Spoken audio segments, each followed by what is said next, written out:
Yashodanandana Brajajana Ranjana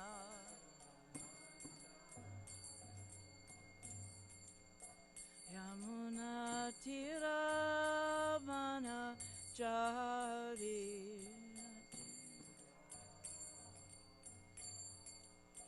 Yamuna Tiravana Chari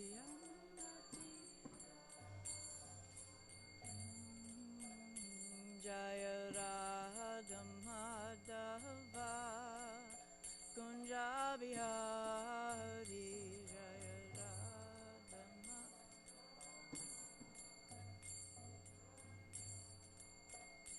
Jaya Radha Madhava Kunja Bihari Jaya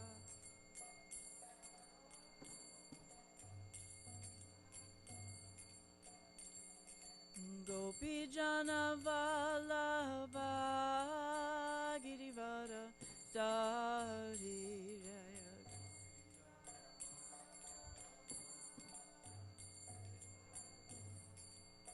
Yashodanandana Braja Jana Ranjana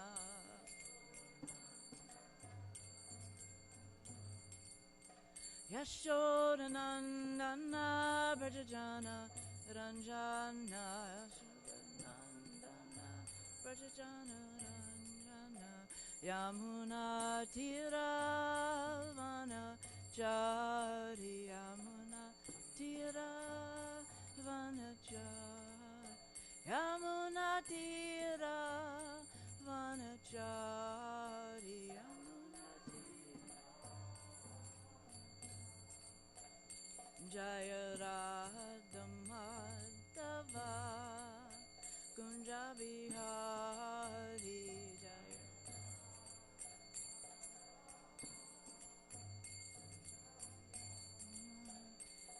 Jaya Radha Madhava Kunja Bihari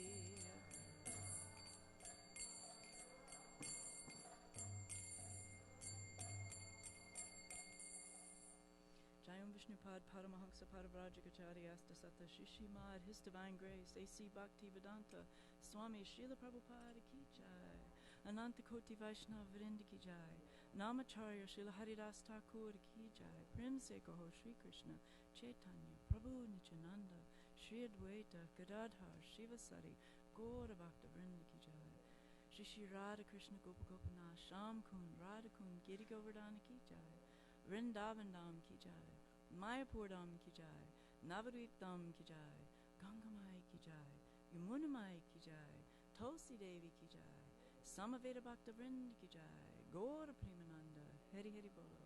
All glories to the assembled devotees, Hare Krishna. All glories to the assembled devotees, Hare Krishna. All glories to the assembled devotees, Hare Krishna. All glories to Shishi, Guru and Garanga and His Divine Grace, Srila Prabhupada Ki.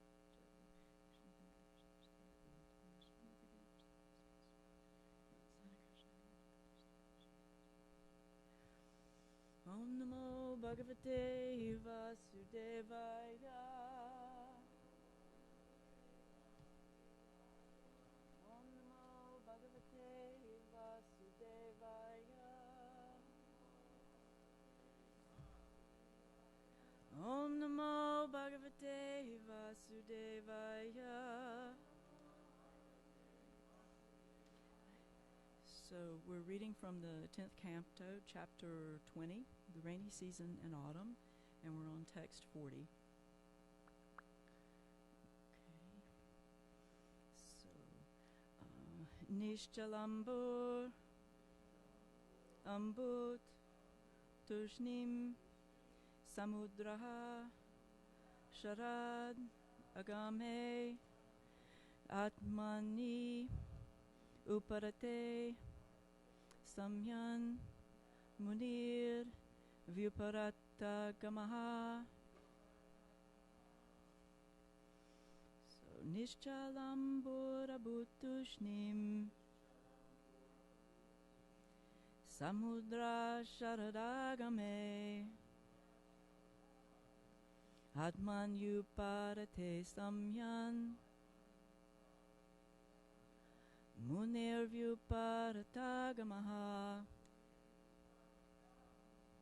Nishalambura bhuta tushnim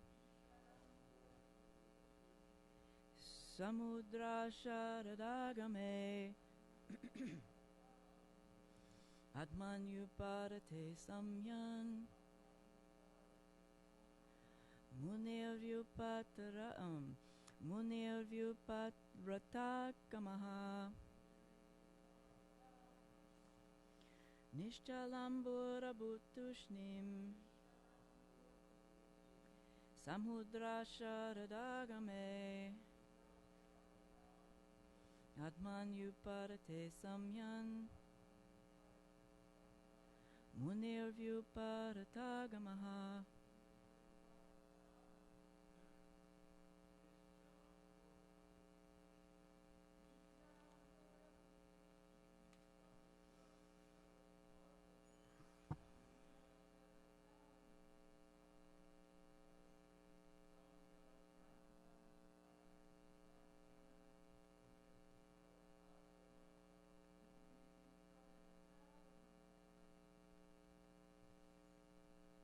Anybody else?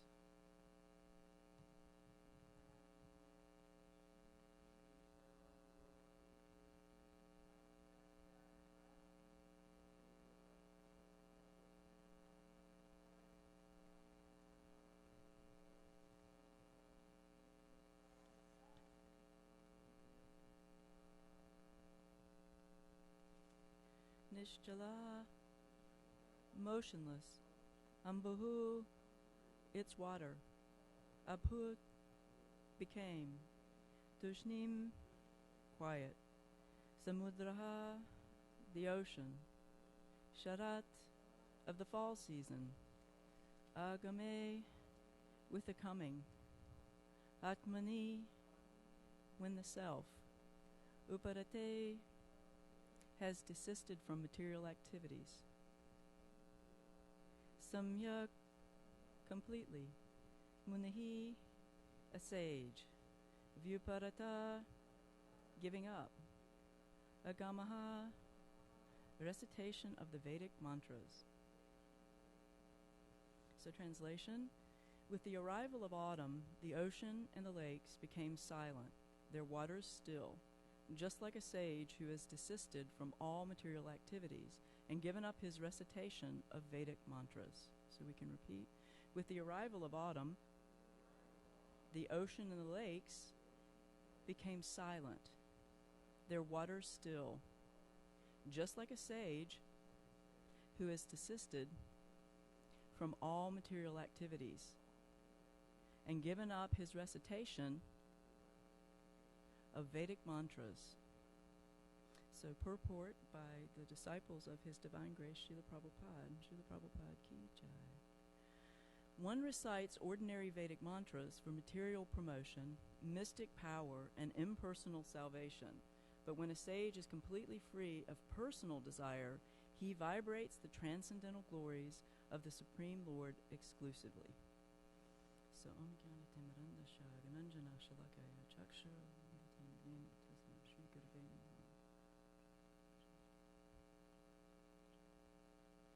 So, this brought up a lot for me as I was preparing for class, and it was really exciting because the wonderful thing about preparing for class or pulling together some kind of presentation is that one thing connects to another, connects to another, connects to another, and so I'm hoping I can fit everything in because I got really overexcited about it, and there was a lot of things that came up for me, and I wanted to share that. And one of the things that came up was this last sentence in the purport about the sage being completely free of personal desire and then vibrating the transcendental glories of the Lord or the Supreme Lord exclusively. And so there's a couple of things that brought up for me, or it reminded me of other things, one of which is this ability to exclusively glorify the transcendental activities of the Supreme Lord. And in the Nectar of Instructions, the first text is about controlling the speech and controlling, not only, controlling the tongue, really, actually.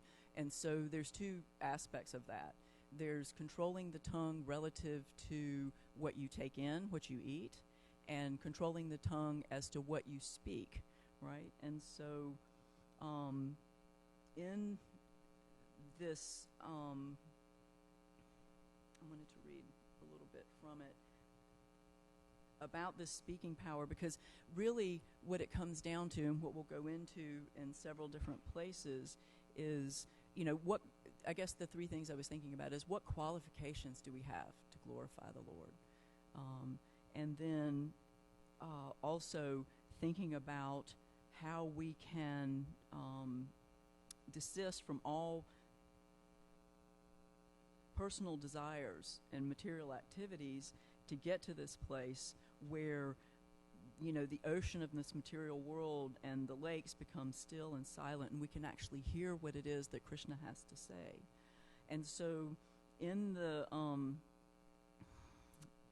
purport that's given by Srila Prabhupada about this first text, it talks about that one must control his speaking power, and that every one of us has this ability to speak, and as soon as we get the opportunity, we'll speak. But if we don't speak about Krishna consciousness, we'll speak about all sorts of nonsense. And he gives the example of a toad in the field who's constantly croaking, and so similarly, everyone who has a tongue wants to actually speak, even if everything that he has to say is nonsense. But what the toad doesn't realize is that that simply invites the snake. Please come here and eat me. So nevertheless, although it is inviting death, the toad goes on croaking. And the talking of materialistic men and personal Mayavadi philosophers may be compared to the croaking of frogs. There's always speaking nonsense and thus inviting death to catch them. So controlling the speech doesn't mean, however, being silent and not saying anything. What it does mean is that, and he says that it may appear to be helpful to not speak, or monavrat, take a vow of silence, but ultimately that's failure, because the meaning, and this is given by Srila Rupa Goswami, of controlled speech is that it Srila Rupa Goswami advocates the positive process of Krishna Katha, engaging the speaking process and glorifying the Supreme Lord Krishna. The tongue can thus glorify the name, the form, the qualities, and pastimes of the Lord. And the preacher of Krishna Katha is always beyond the clutches of death. This is the significance of controlling the urge to speak, because the mind, being restless and fickle, will go all over the place, but controlled, when the mind becomes, and through the tongue becomes controlled, then one can fix his mind on the lotus feet of Krishna. And then there's another, this goes on, he shares a verse from the Chaitanya Charitamrita in the Madhya 22, text 31, which says, Krishna is just like the sun, and Maya is just like darkness. If the sun is present, there is no question of darkness. Similarly, if Krishna is present in the mind, there is no possibility of the mind's being agitated by Maya's influence. So, I mean, and that's obviously, that's so significant, is like what we're putting in, what we're taking in through the mouth and into the mind, through the hearing process, by whatever it is we're filling ourselves with, is what comes out, right? And then that's what's going to be able to help us deal with and give us the ability to actually glorify the Supreme Lord, is when we do become Krishna consciousness. But again, what qualifications do we have? And again, this brought up an image, and I couldn't, when I was preparing for class, I remembered it, but I couldn't remember the devotee. Eventually I did, and I was able to find a beautiful passage in the Srimad Bhagavatam. But what came to mind was there was a devotee who had been meditating on the Supreme Lord, and the Supreme Lord appeared before him, and he was so bewildered, unexperienced, didn't know how to pray or offer his obeisances and prayers to the Lord. And Vishnu appeared and placed his conch shell on his head, and then he was able to pray, offer his prayers. And this is Dhruva Maharaj. And it's such a wonderful passage I want to read, because going back, I was like, who is that? Who is that? And I was like, I think it's Dhruva Maharaj. And so when I picked it up, that's what it was. And so I'll read a couple of these verses too. This is when Dhruva Maharaj returns home. And basically what's happened is that Dhruva Maharaj has gone and performed these amazing austerities, and eventually getting to the place where he's, eating leaves and then not breathing. Eventually getting to that place where he's not breathing, it causes this huge disturbance in the universe, and the demigods are really upset. And so Vishnu says, I got it, don't worry.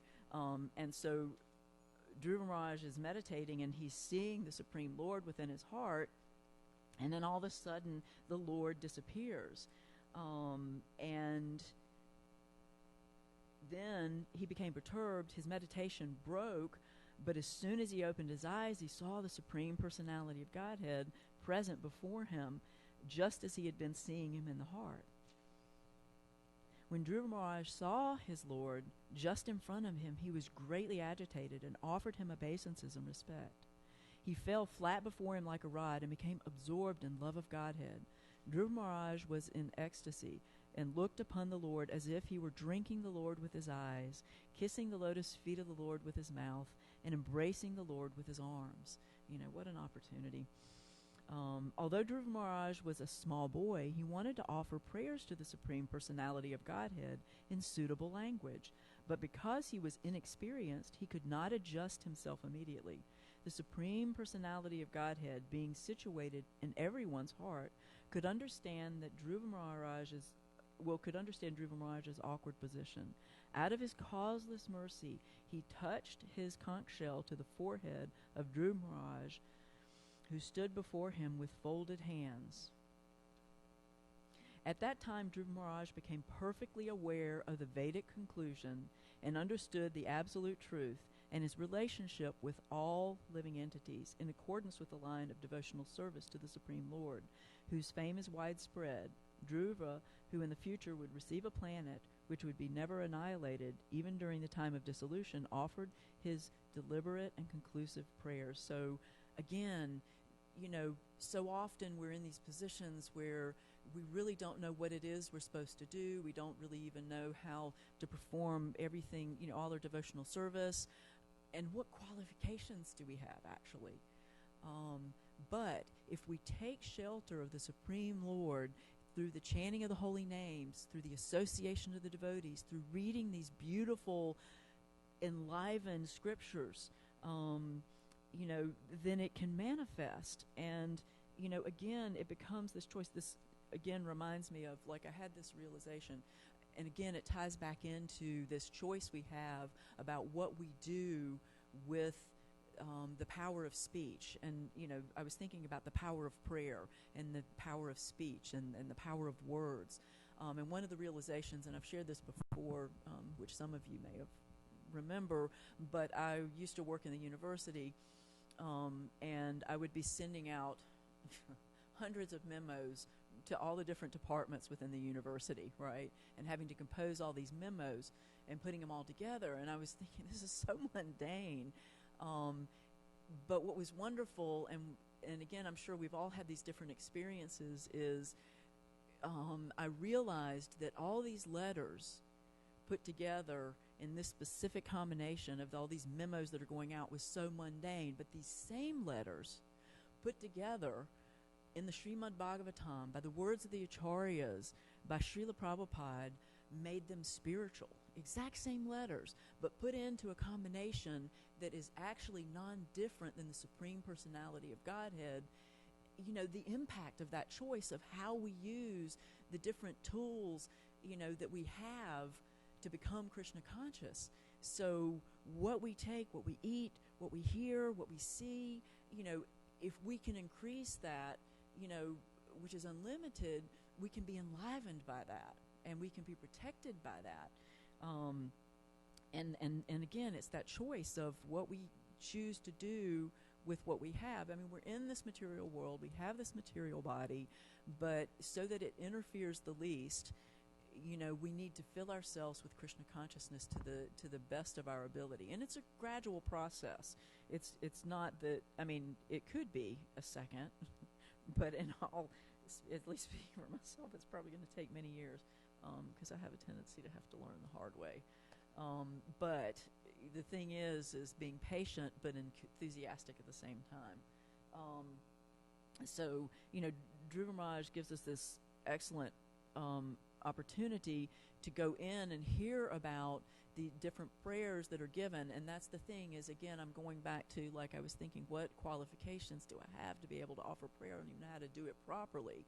But if we take shelter of these great devotees, and this was something that was shared with me pretty close to the beginning of my devotional services, we may not know how to pray, but we can read about all these great devotees and how they offered prayers to the Supreme Personality of Godhead, like Prahlad Maharaj, just amazing prayers, and like Dhruva Maharaj. And then the other thing that came up for me was that I then remembered that there's this whole pastime in the Krishna book about the personified Vedas offering prayers, which is even, more in depth and more amazing. It brought that up for me. And there's this whole, and I think if I'll go through this, it'll kind of tie into what I'm saying about the power of prayer, taking shelter, and understanding that we need to be humble. And understand that, ultimately we don't really have anything to offer. And if we take that humble position, then the Lord, through Super Soul, can speak through us and enliven us, and then we can actually offer something qualified in devotional service. So in the prayers of the personified Vedas, King Parikshit inquired from Shukadev Goswami about this matter.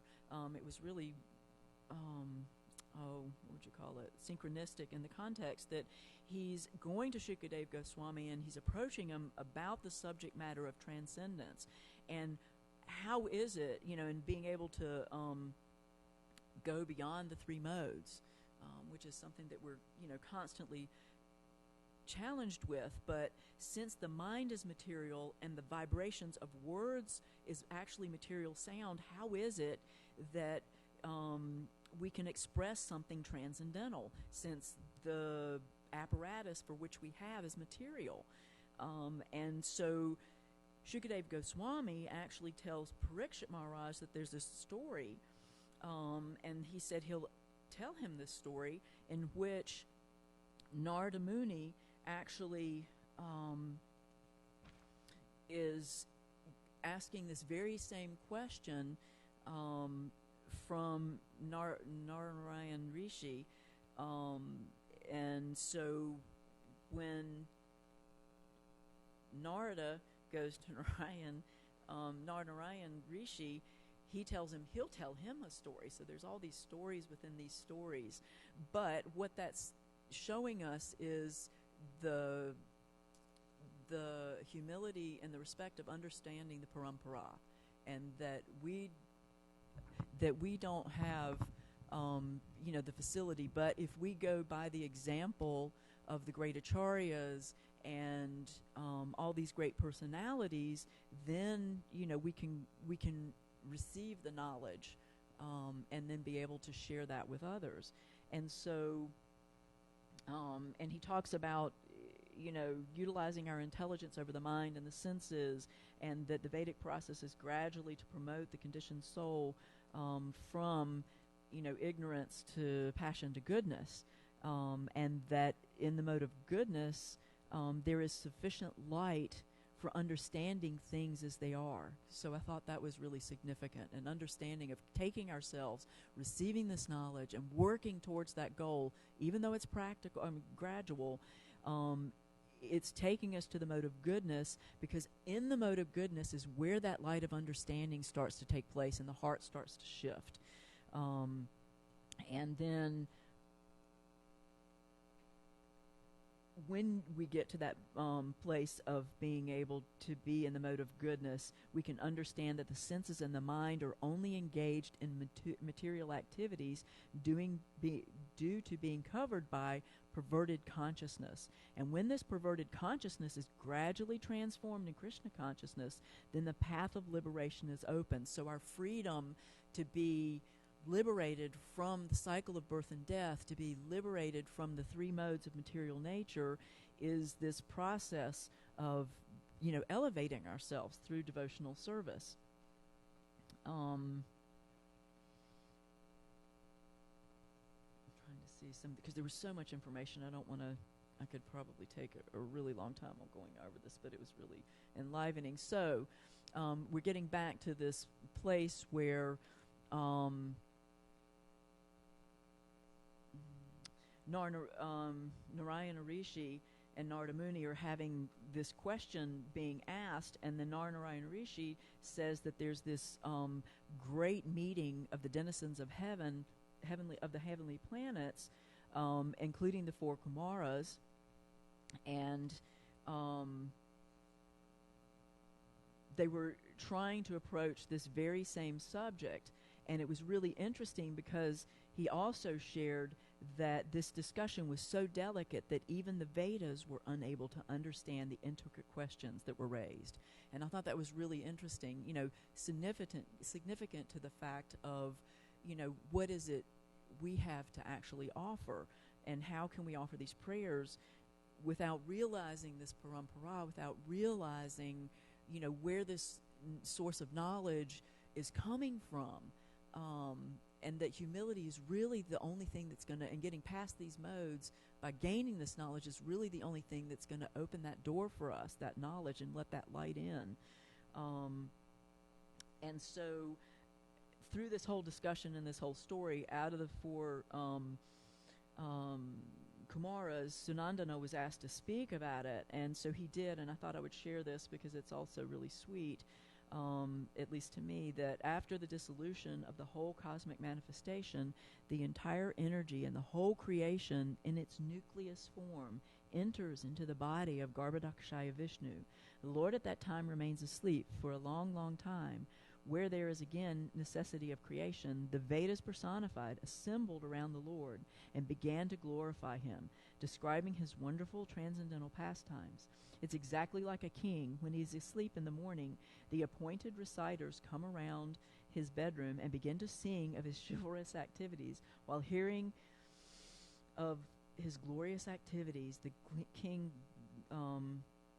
gradually awakens, and then it goes into all these wonderful prayers, as and it's quite extensive. It's quite actually a very long chapter, and if you ever have the chance to go back and read that, but again, it's coming to this place of understanding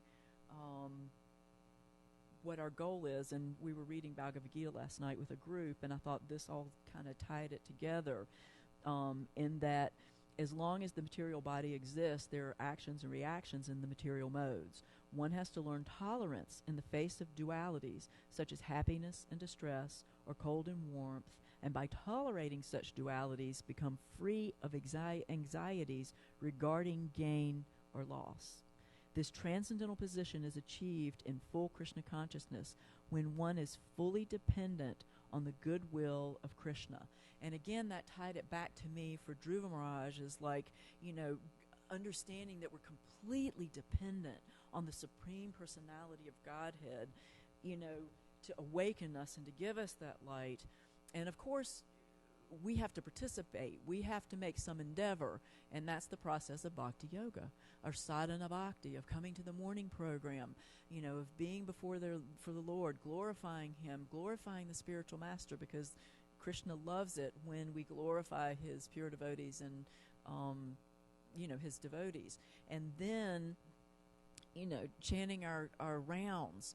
And I was thinking, like this, that the power of prayer, the power of speech, even within the mind, not even speaking externally, is so powerful when we take shelter of the Supreme Personality of God and his holy names and chanting. It's so powerful. And if we are struggling with anything the only answer is the chanting of the holy names and the association of the devotees, and especially Srila Prabhupada in his books, that will be the salve that pacifies the heart.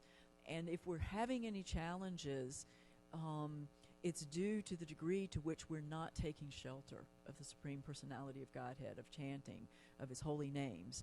And so, and Krishna will often put us in those position for multiple reasons. One, to show us where we may be a little weak. One, to give us the opportunity to take the shelter and test us. Are you going to take shelter? And then wearing us out of all the things that come with that, so that we eventually get the fact that the only way we're going to mitigate anything of the three modes of nature, anything that we're suffering, any challenges that we face, the only way we're going to mitigate that is by taking shelter of him, because it's due to his will and his mercy, and that's what he wants to do. He wants to reciprocate with you. He wants to give his love and have a reciprocative and a relationship, and he wants our love. But there's so much stuff that's in the way. So this process of bhakti yoga or devotional service is about that. It's about getting rid of all the trash, of cleansing the mirror of the heart through the chanting of the holy name and the Sankirtan Yagya, spreading this Krishna consciousness movement. It is the only answer. It's the only way. It's the only answer that's, going to really pacify us, in everything we do. And, I was thinking, and it's the only, I started laughing last night because I was thinking, oh, how I wish that Vishnu would appear before me and put his conch shell on me, right? And then and I have to read it again because for me it was so powerful, but of just, oh, is this the wrong one? Oh no, this is it. Sorry. At that time, Dhruv Maharaj became perfectly aware of the Vedic conclusion, understood the absolute truth, and his relationship with all living entities. Wow, wouldn't that be great? Just give me a conch shell, please. Because, when you come to that conclusion, and the Vedic conclusion is to have a relationship with Krishna, is to understand. That's the whole purport of the Vedas, is to understand Krishna, understanding absolute truth and his relationship, including our relationship with him, of all living entities. And what does that mean? If you unpack that, that means when you understand the relationship between Krishna and all living entities, including ourselves, you see how everything is connected, and the root of that is compassion and righteousness, dharma. And so, just to have that open up, but, obviously, speaking for myself, we're going to have to do a little bit of work, maybe a lot of work, relative to, developing that relationship, because we do have a lot of conditioning, and we do have a lot of emotions and mentality that we think is actually us, that can't even be separated from us. It's something I've struggled with, a lot of, trying to define, who I am, and am I all of these thoughts and these feelings that have come with me, and are they even valid, or am I going to have to eradicate, everything of who I am emotionally, intelligently, through my thoughts and everything else, and who am I? Am I nothing? What am I? What parts of me are conditioned, and what parts of me are actually Krishna conscious? That comes up, has come up for me. But, the more that we practice this Krishna consciousness, and the more that mirror of the heart is actually cleansed, we're invited in the meantime of yukta vairagya, of using whatever gifts that we've been given by Krishna, using whatever intelligence and emotions and everything we have, to give to Krishna, mind, body, words, soul, everything, the heart, give everything to Krishna, and he'll transform all of that. He'll purify all of that, so that, that lotus in the heart will fully bloom and will be fully pure, and we'll be able to fully express ourselves in Krishna consciousness and know the purport of the Vedas and our connection to all living entities through Krishna. And how amazing will that be? How wonderful, and, just kind of waiting for that day. I wish it was sooner. But, at least for myself, I'm super encouraged, and it's one of the reasons I really love giving class, is because, you start to see all these connections. All these connections in all these different places, and how Krishna is the source of everything, But again, it comes down to, how we're going to utilize our speech, and, how we're going to come to desisting from all material activities and reaching this arrival of autumn, where the ocean and the lakes become silent and the water still, so we're equipoised basically, and we're not upset by the modes, right? And usually at least for me, the metaphor here to some degree is the arrival of autumn. Usually, the autumnal season of life is later in life, when you're getting close to dying, and giving up, all your activities, and, just going into prayer. But the reality is that the autumn of life, the time of death, could come at any time. And so it's incumbent upon us to try to create this sage-like position of desisting from all material activities and reciting, the transcendental glories of the Lord exclusively. And the only way we can do that is, by continuing this process of bhakti yoga and cleansing that mirror of the soul. And so for me, this verse was really encouraging in the context of, I really want to get to that place where the water in my heart, and my emotions and my intelligence, and, if everything is just calm and peaceful, so that I can look at things objectively and be able to use my intelligence to make my decisions. Because right now I'm still, to some degree, I've, been able to get past some of that, obviously, because this process actually does work. But, to get to that place where, the personal desires are gone, and we're just in the place of wanting to, serve the Supreme Personality, or to make Krishna happy, because that's watering the root. And by doing that, we'll be happy, and so will everybody else, right? So I guess I'll give a few minutes to open it up if anybody has any questions or comments or thoughts or personal experiences.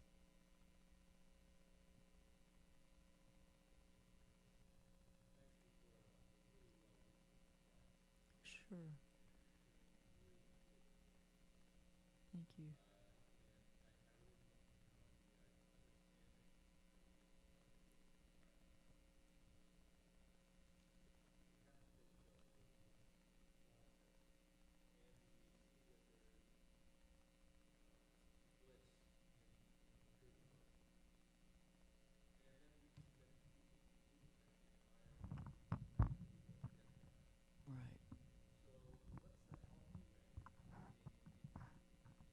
Right.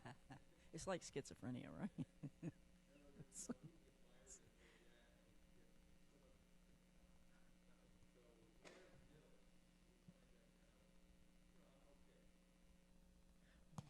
Right, because one of the things, like, that's somehow struck a chord about the verse today too, is, because, was it this?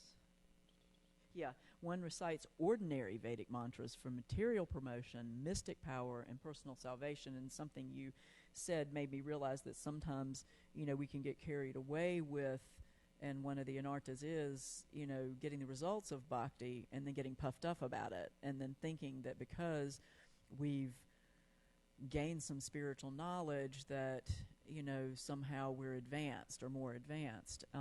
And so, I mean, for me, in reference to your question, is just trying to constantly remember of taking shelter, because, last night I was thinking, how am I ever going to be able to do this?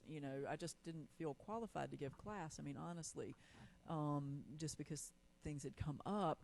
But I looked up at the clock after starting, at 8 o'clock, and it was 10 o'clock. And I was just so enthusiastic. I was like, oh, how am I going to get up now? But I was just so enlivened by the association of these books that it was so obvious to me that the more we can read, the more we can be attentive in our chanting, and like doing the things that we're doing devotionally with purpose, and taking the time, giving ourselves the time to be reflective and to be purposeful in the things we do, and I understand, if I'm correct in thinking about what you're talking about, is because that's something else that came up in my mind of, we have so many responsibilities and so many duties, sometimes work, sometimes family, service at the temple, that it can become rote, and it can become, we can become complacent. I think it works on a lot of levels in the context that Krishna will usually throw something at us that'll let us know we've become too complacent and, stir things up, either through other people, through our own mind, the world's circumstances. And for me, like, especially as the world's circumstances are as they are now, it's a real impetus, especially with the lockdown of the virus. It's like, what if this goes on and this is the new normal? How am I going to be able to manage that mentally? And obviously the only answer is how much shelter I'm really taking of the chanting of the holy name, right? And then sharing too, whatever we can do to share, because that's enlivening too. The more we participate in the process of Krishna consciousness for ourselves and to help others, the more we'll be enlivened to want, to keep going. And because I'm thinking about what you're saying of like kind of getting, mired into the duties and the day-to-days, but then trying to really progress spiritually and not being, complacent. And it's just like, how can we enliven ourselves? What can we do that we really love to do and, put our whole heart into that? Because when we do that, that's what Krishna really wants, and then he reciprocates with that. Does that answer the question?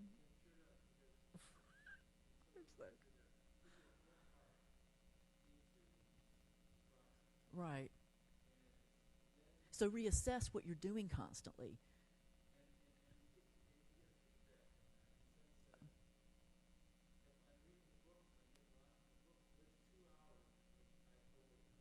Yeah. Yeah. And usually the answers are there. Yeah. And then Krishna drops little pieces of the puzzle when you're doing that. Like out of that 2 hours, you get enlivened, but at the same time, there's these little pieces of puzzle that have been put into your devotional life that are gradually helping you elevate your consciousness. And it's also done not only to elevate your consciousness and help you progress in spiritual life, but also to encourage you, right? And so that you stay encouraged.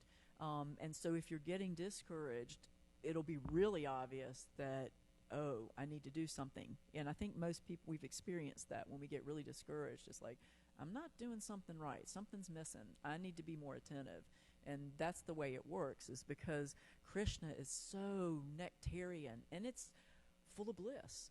And so when we get that taste on a very small level, there's no loss or diminution. So that'll impel us, when we go down maybe a little bit further, to go back up and to try to reach at it again, right?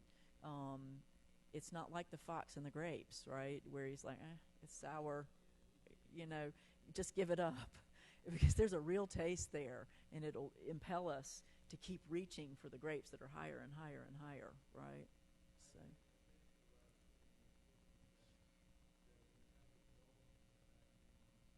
Mm-hmm. Yes, gratitude. Mm-hmm. Gratitude is really significant. And also simplicity. I think that's something that would really help, because that's something I've been working on a lot lately. Simplicity of material belongings in my house, simplicity of my mind, simplicity of eating, because the less interference you have, even visually or mentally, the easier it is to, to be able to focus on. But yes, gratitude is really, really significant, and that ties into that humility. And we'll get that from taking shelter of the great acharyas and personalities. So, thank you. All glories to Shishi Radha Golokananda, all glories to Srila Prabhupada, all glories to the Association of the Devotees. Ki Jai.